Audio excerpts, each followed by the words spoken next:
Audio Jungle.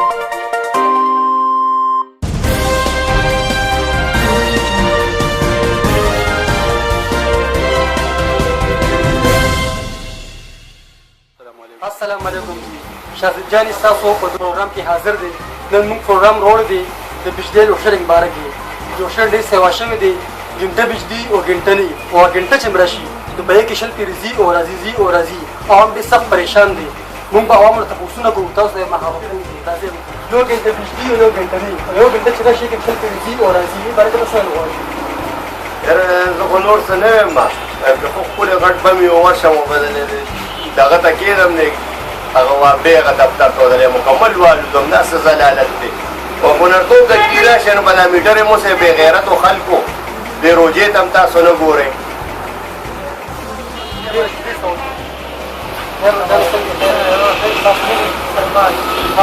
د بجلی لوشرنګ سیوا شوی دی، یو ګنټه بجلي یو ګنټه وي او یو ګنټه چې راشي دې کې شل پیرځي او راځي. دې باره کې ته څه ویل غواړې؟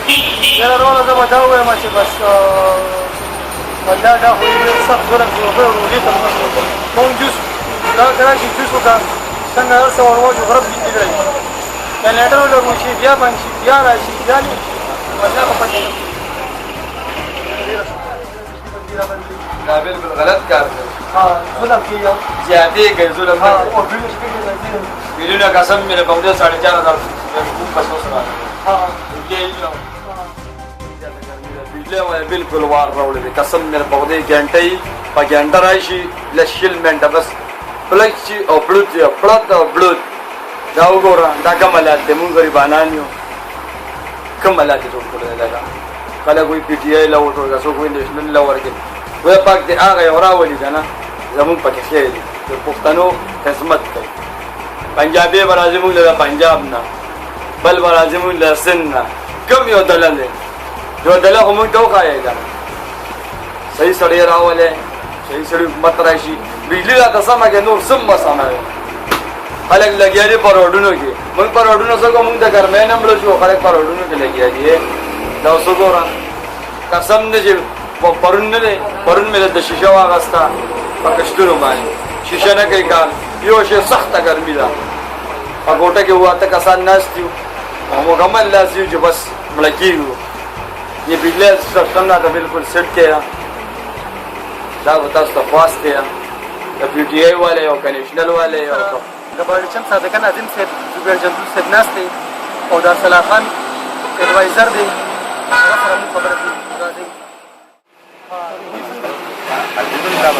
وقتی پاس ګرمي شته که نه؟ پاس ده دا راته ووایي چې دا لوښي ډېر سیوا شوی دی. جنریټر هم باید کار نه کوو. د شپې هم بجلي دي یا دروازې هم دي او چې رپړې دي ډیم وي او ډېر سیوا سره بجلي بند دي. ډېر خلک پریشانه دي. زموږ واړه جان ډېر ګرمي ده. ډېر خلک به تاسو څه وایي؟ لومبې دا ته مخکې ټولو کتونکو ته السلام علیکم.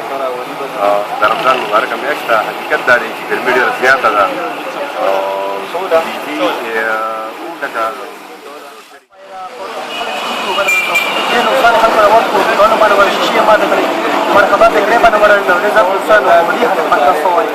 یاره په دې هکله باندې به زه دا ووایم چې د پاکستان عوام چې دا ډېر باشعوره عوام دي، خو په دې کې داسې خلک شته چې هغې انتشار میلاوي په دې زموږ په دې سیمه باندې، زموږ په دې وطن باندې. ځکه چې د بجلۍ دا لوډشیډنګ چې دی دا دوکاندار سره خو د دې اختیار نه دی. دوکاندار چې ماتېږي دا د چا ماتېږي، دا زما ماتېږي. ګاډي ماتېږي دا د چا، دا زموږ ستا ګاډي دي. نو دا لکه ډېره غلطه طریقه ده او دې ته پکار ده چې دې نه تللی وي او خپل پوره احتجاج ریکارډ کړی وي او قومي بالات خپل احتجاج رسولی وي. دا نه چې یاره په کور باندې ورشي یا په دوکان باندې ورشي د هغې شیشې ماتي یا موټرسایکل یې ورکړي خلکو د خپې لاس ماتي. نو دا ډېره غلطه طریقه ده. دا جمهوري طریقه نه ده. ډېره